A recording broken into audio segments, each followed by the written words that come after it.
안녕하세요.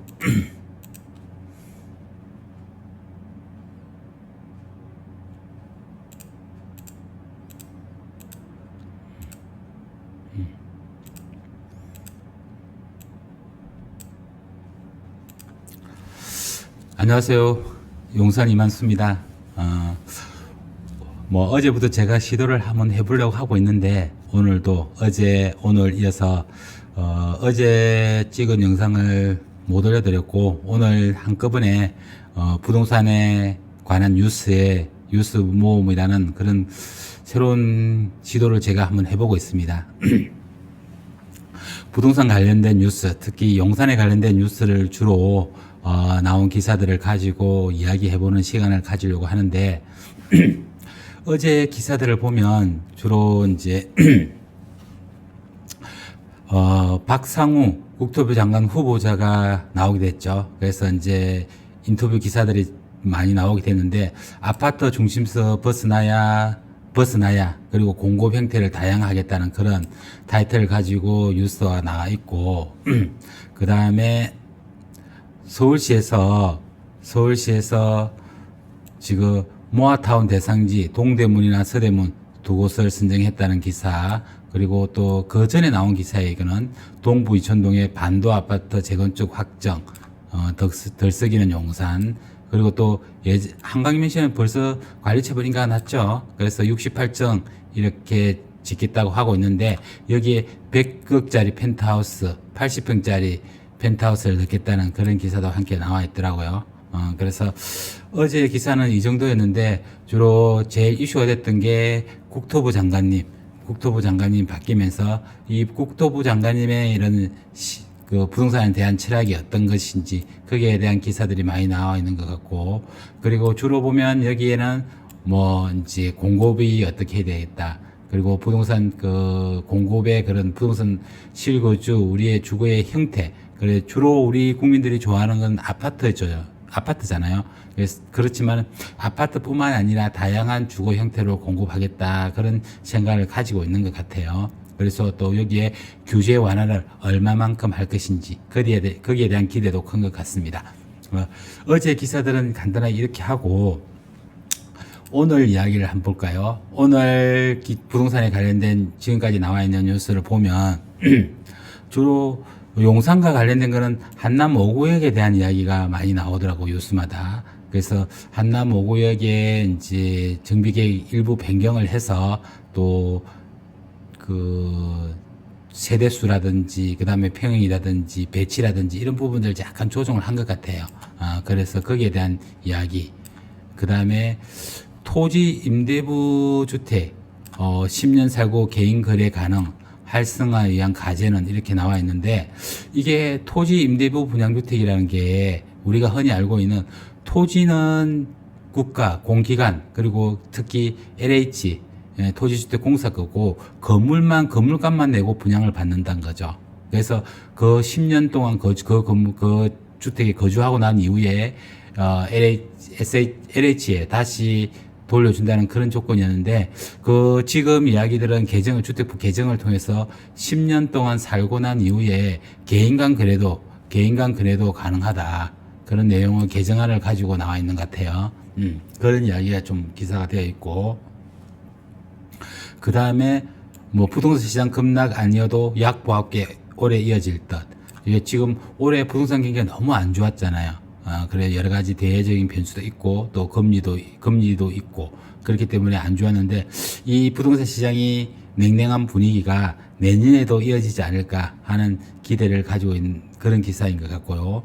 그리고 다음에는 이제 서진영 교수라고 계시는데, 이분이 아파트 실거주 의무 폐지에 대한 논란, 아파트에 실거주를 해야 된다는 폐지에 대한 논란에 대한 기사도 있어서 한번 봤고, 그 다음에 어제 나왔던 국토부 장관님의 민세 해낭 산정, 규제 완화 카드 꺼낼까 그런 기대, 그리고 아까 말씀드린 것처럼 아파트 중심서 벗어나 다양한 주택 공급 확대하겠다, 그런 이슈가 되는 그런 기사를 가지고 나와 있는 것 같아요. 그래서 지금까지 나와 있는 부동산에 대한 기사들은 이 정도 나와 있는 것 같고, 여기서 제가 여기 용산이잖아요. 제가 계시는 곳, 있는 곳이 용산이잖아요. 그래서 용산에 대한 기사를 한 번 더 보도록 하겠습니다.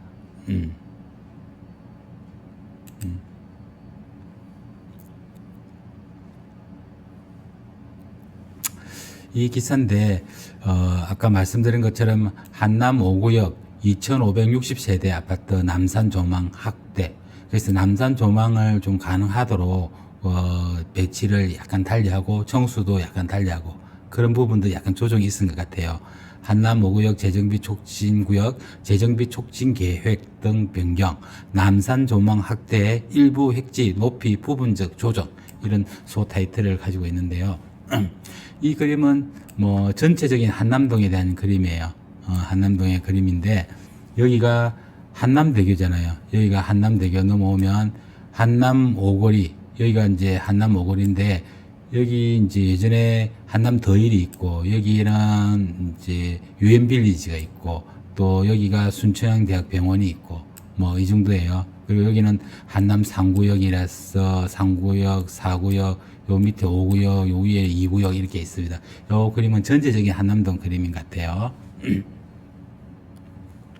그래서 그 기사 내용을 구체적으로 한남 5구역 변경에 대한 구체적으로 한번 보면, 여기에 이제 서울시에서 5일날 11차 도시 재정비위원회를 열고 한남 5구역 재정비 촉진구역 블럭벨 용적률이나 높이의 조정에 따른 재정비 촉진 계획의 경미한 변경과 경관 심의안을 조건부 가결했다고 밝혔다. 이렇게 나와 있고, 한남 5구역 재정비 촉진구역 용산구 동빙고동 뭐 이렇게 동빙고동 일대에 있고, 한남 뉴타운 중에서도 입지가 가장 좋은 곳을 꼽힌다. 지난해 12월 교통 역량 평가 심의를 획득하고 건축위원회 심의 신청을 앞두고 있다. 사업시 인가 통과를 앞두고 있다. 그 다음에 이번 계획은 한남 뉴타운 높이에 대한 기준을 준수하되 남산 조망은 확대해 일부 획지의 높이를 부분적으로 조정했다. 이렇게 나와 있습니다. 그래서 남산을 향하는 전면부의 스카이라인은 낮추는 대신 후면부에 가려지는 건축물의 높이에 대한 유연성을 둔 것이다. 이에 따라 건폐율은 35% 대신 30%, 그러면 더 캐스케하게 되겠죠. 높이도 건축물 동수도 66동에서 52동으로 줄어든다. 이것은 이제, 그리고 공동주택 384대를 포함한 2560세대 공급한다. 이 말은 동수가 65동에서 52동 줄어들면 그만큼 높이가 올라간다는 의미겠죠. 그러니까 이제, 그렇게 여기서부터 건폐율도 35%에서 30% 낮추는 것은 지금 한남동의 3구역도 마찬가지고, 이 한남동에 그런 땅 대비 이제 조합원 수가 다른 여타 개발지보다 조금 많다 보니까 이게 동간 거리가 좁다는 그런 문제들이 많이 있었거든요. 특히 3구역 같은 경우는. 그래도 5구역은 조금 나은 편인데, 그래도 건폐율을 30% 맞추고 또 동수도 줄어들면 그만큼 높이가 높게 짓겠다는 그런 의미입니다. 그렇게 보시면 될 것 같아요. 그리고 이제 이게 구체적인 이제 도시 공고문을 한번 보면, 이렇게 나와 있더라고요. 그래서 이제 11차 도시 재정비위원회 개최 결과 이렇게 해가지고 뭐 수색 13 재정비 촉진구역도 같이 통과되는데, 거기는 이제 여기가 용산이니까 용산 위주로 볼게요. 그래서 한남 5구역 재정비 촉진 변경 경관심의안, 그래서 면적은 이렇게 한 5만 몇 평 되죠. 그래서 블럭별 용적물 조정에 따른 경관심의, 이렇게 전체 세대수가 2555세대에서 2560세대 경미하게 좀 늘어난 그런 거 있죠. 그래서 여기에 이제 구체적으로 나와 있는데, 아까 신문 기사에 나와 있는 거 비슷해요. 다 똑같아요. 공동주택, 임대주택이죠. 포함해서 2560세대 공급한다. 한남 지역이 노후된 주거 환경 개선하고 한남 5구역 재정비 촉진 개발 가시화. 이건 그만큼 좀 더 빨리 개발이 되겠죠. 이게. 한남 5구역의 높이에 대한 기준은 준수하되 남산에 대한 조망은 오히려 확대해야 되도록 일부 획지의 높이를 부분적으로 조정했다. 한강변에서 남산을 향하는 전면부의 스카이라인을 낮추고, 그리고 낮추고 후면부에 그런 후면부에 가려지는 건축물 높이에 대해서는 유연성을 부여했다. 높이고 이렇게 한다는 말이에요. 아까 말씀드린 건폐율은 30% 낮추고 동수는 52개동으로 줄이고 그만큼 높이가 늘어나는 거겠죠. 그렇게 한다는 의미고. 서울시 주택실정은 남산과 한강 등 자연환경 입지 여건이 우수한 한남 5구역은 남산과 한강이 어우러진 대규모 공동주택으로 재탄생할 것이라면서 한남동 지역의 노후된 주거환경을 개선하고 남산 경관을 고려한 명품 주거단지로 개발될 수 있도록 적극 지원할 것이다 라고 이렇게 덧붙였습니다. 이제 뭐 앞에 나왔던 뉴스랑 거의 똑같죠. 그런 거고 여기도 뭐 그런 기사고 아까 말씀드린 토지 임대부 분양주택 10년 살고 이 기사 내용을 한번 볼까요? 간단하게. 기사는 이렇게 되어 있어. 토지 임대부 분양 10년 살고 거행 거래 가능 활성화를 위한 과제는 이렇게 되어 있는데 앞으로 토지 임대부 분양주택도 10년 거주 후에는 개인 간 거래가 가능해질 전망이다.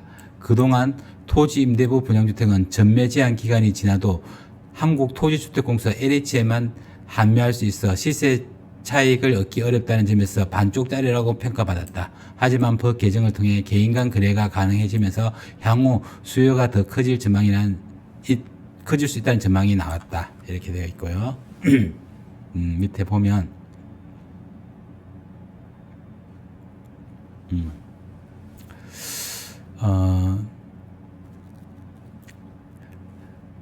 이런 현행주택법 10년 거주 의무 기간이 지난 후에도 매각을 원할 경우 한국토지주택공사나 LH에만 가능한 한계를 꼽혔다. 주택을 자유롭게 팔 수 없으며 처분 가격도 분양 가격에 물가 상승률, 정기 예금 이자율을 더한 수준인 만큼 사실상 유의미한 시세 차익을 얻기 힘들다는 지적을 받아왔다.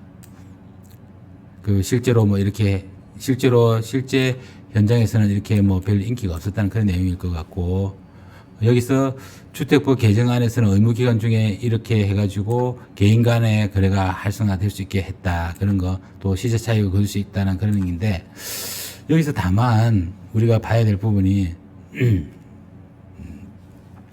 여기에 나와 있는 것처럼 다만 매매 규제 완화에도 불구하고 고금리로 인한 높은 토지 임대부 부담을 풀어야 할 숙제다. 토지 임대료는 토지를 만드는 데 들어간 조성원가에 은행 3년 만기 정기예금 이자율을 적용한 돈이다. 본 청약대 임대료가 정해지는데 지금보다 금리가 올라가면 임대료가 뛰는 구조다. 본 청약대 확정되는 토지 임대료가 금리 등 예부 변수에 따라 오를 수 있다. 그리고 정책 자금 대출 문제도 변수다.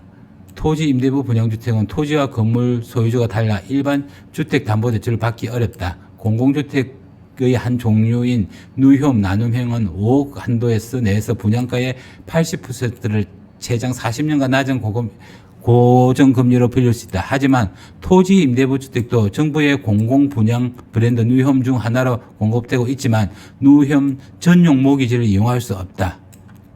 그래서 SH 관계자는 이번 주택법 개정안은 수분양 분양받는 사람이 LH에만 판매할 수 있었던 것을 SH 등 다른 주택 공기업에도 판매할 수 있도록 불필요한 규제를 바로잡는 데 의미가 있다. 전매 제한 기간 이후에 개인 간 자유로운 거래를 허용한 부분도 제도에 긍정적으로 작용할 것으로 보고 있다. 그런데 이제 이게 아까 좀 전에 말씀드린 대출 문제가 있고 또 그 시세 차익에 대한 고정금리로 변동이 되면 시세가 변동되었을 때 그걸 어떻게 반영해서 할 것인지 그런 부분도 뭐 아직까지 문제가 다분히 존재하니까 앞으로 더 제도가 개선되어야 되지 않을까 그런 생각을 가져봅니다.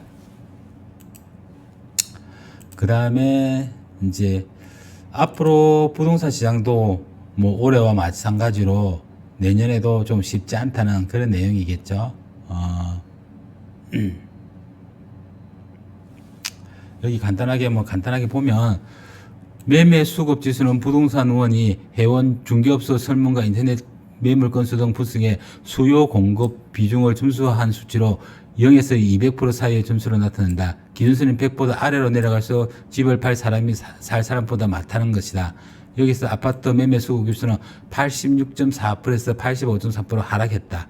그러니까 기준선 100 아래로 내려갈수록 집을 살 사람보다 많다는 의미니까 그만큼 이제 팔 사람들은 많은데 살 사람이 적다 그런 의미죠. 그만큼 거래가 안 된다 그런 내용이 있죠. 그만큼 실제 거래량은 줄었다 이렇게 해가지고 실거래가도 줄고 그러니까 뭐 부동산 경기가 내년에도 좀 더 어렵지 않겠나 그렇게 예상하는 그런 기사인 것 같습니다.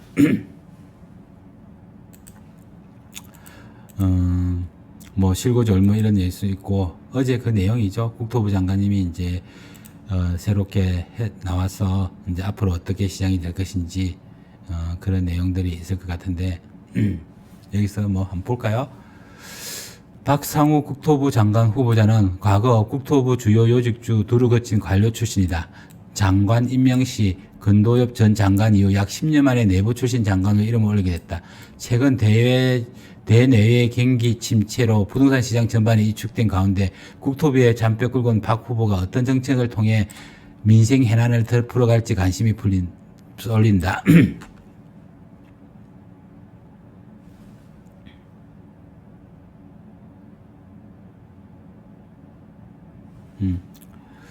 올 상반기 자점 회복세를 보이던 부동산 시장은 대출 규제 강화, 고금리 부담이 이어지면서 연말로 갈수록 다시 침체 분위기가 짙어지고 있다.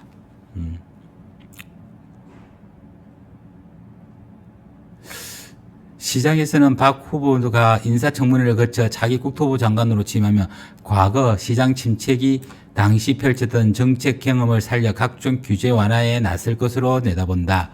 원 장관이 주택시장 정상화를 꾀하기 위해 과도한 규제를 풀어나간 것에서 크게 벗어나지 않을 거라는 관측이다.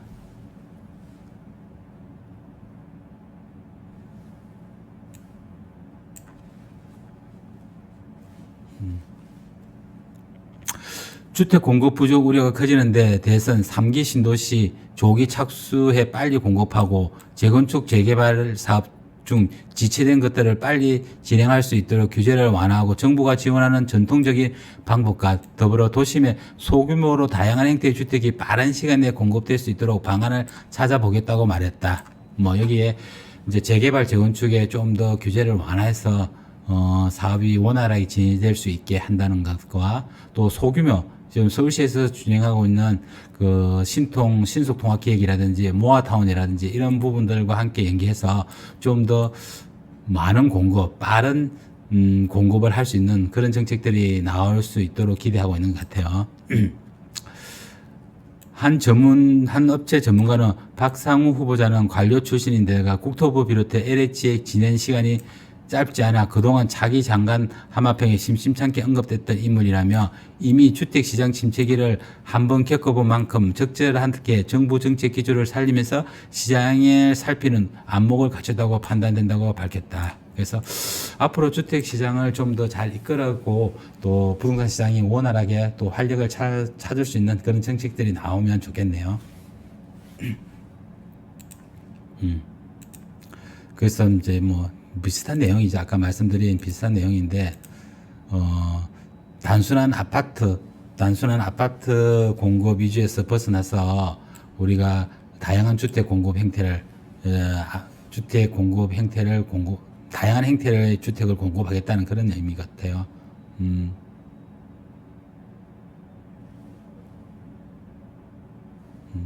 여기에 뭐, 후보자님 뭐 말씀하신 거 보면 박 후보자는 최근 주택 공급 부족에 대해서는 과거 오랫동안 갖고 있던 아파트 중심의 사고에서 벗어나야 한다며 도심에서 소규모로 다양한 형태의 주택들이 빨리 공급될 수 있도록 정부와 지자체가 협력해 방안을 찾겠다고 했다.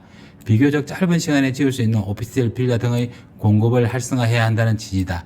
그는 또 3기 신도시를 조기에 착수하고 재건축 재개발 사업 중 지체되는 것들을 빨리 진행할 수 있도록 규제를 완화하겠다고 밝혔다.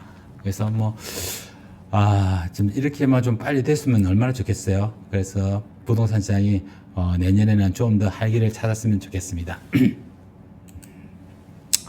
이렇게 오늘 어제 오늘 뉴스를 가지고 간략하게 이렇게 뉴스에 나오는 내용을 가지고 한번 이야기를 해보았는데요. 앞으로도 이런 부동산 뉴스를 가지고 좀 더 세련되고 또 많은 분들에게 공감이 될 수 있는 그런 용산 이만수 TV가 되도록 노력하겠습니다. 감사합니다.